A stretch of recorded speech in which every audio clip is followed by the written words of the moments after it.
Mushroom Nation. Today in 1969, it is March 26th. As I'm recording this, 2026, Gregg Allman walked into a jam session with his five future Allman Brothers bandmates. Yes, Gregg was the very last one to join the Allman Brothers band. Anniversaries are just a cool time to like stop and reflect on events. I mean, that's why we do it in our personal lives too. I know it from a very corporate historical sense, working in history museums, a lifetime of that stuff. But of course, when I have the opportunity to talk to y'all, I'm gonna send something out on this specific day. What follows is what I call a reading from the Book of Dwayne. Play All Night, Dwayne Allman and the Journey to Fillmore East, which every one of you needs a copy in your library, of course, and buy a second one for a friend. For those of y'all who are paid subscribers or are members of the Conversation from the Crossroads, I will give you a signed book plate that's part of the package as a thank you to put in your book and to put in someone else's. The particular crossroads I want to talk about today converges in Jacksonville, Florida, the Riverside neighborhood, 2844 Riverside Avenue. Here's the story. This room right here is where the Allman Brothers Band were founded. March 23rd, 1969, after several months playing in jams around Jacksonville, Dwayne, J-Mo, Barry, Dickie, and Butch, with Reese Winans on keyboard, convened to play in an impromptu session that birthed the Allman Brothers Band. The band set up at Oakley's house.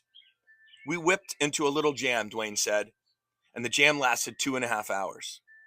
When we finally quit, nobody even said a word, man. Everybody was speechless. The spirits met, and that was it, said J-Mo. Butch agreed. It was like being born again, a revival meeting. I had felt that before playing symphonic music, but this was the first time I'd ever really felt it playing a set of drums, playing rock and roll. Dwayne knew this was a remarkable lineup. It really frightened the shit out of everybody, he said. Right then I knew, man, here it is. Here it is, said Butch. It was pretty obvious what was working. It was this particular group of people who all had the same philosophy, different musical backgrounds, but what we were looking for was that note. The band created music spontaneously, complementing the soloists on their improvisational forays. It was also made to be played live. The ensemble lacked one crucial element: vocals. We knew the band was something special, Dickie said, but nobody really sang as good as the band could play. Help soon came from Dwayne's original collaborator, Gregg. Though the brothers were somewhat estranged following Gregg's return to LA after the 31st of February sessions the previous September, Dwayne intended to enlist Gregg in his new project. Linda Oakley remembered Dwayne looking out for his younger brother when Dwayne first arrived in Jacksonville in March 1969. We've got to get my brother here out of that situation in LA. He's a great singer and songwriter, and he's the guy that can finish this thing.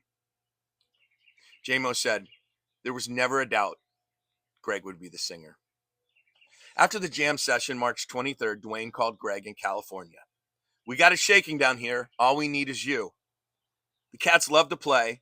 They're all really into their instruments. They can sing a little bit, but there's not a whole lot of writing going on. So I need you to come in and sing and write and round it all up and send it in some sort of direction. Gregg long called it the finest compliment I ever received. Gregg arrived into a pressure-packed situation in Jacksonville. It was a band of top-flight musicians. You had no choice to be really good at what you were doing, said J-Mo, because it was a reflection on what you were hearing, and everyone around us was so good. On March 26, 1969, Gregg stepped into his first band rehearsal. Jesus Christ, what a band, he said. It just knocked me out. He fit right in as the band revved up his cover of Muddy Waters' Trouble No More. His voice and his lyrics were like two more instruments, J-Mo recalled. Gregg was the final piece of the puzzle, just as Dwayne had planned. Gregg's arrival completed the lineup, and Dwayne had finally found the creative outlet and originality he'd long sought. There's your vitamin ABB. Reading from the Book of Dwayne. Play All Night, Dwayne Allman and the Journey to Fillmore East. Get it where you get your great books. Trust me, I'm a doctor.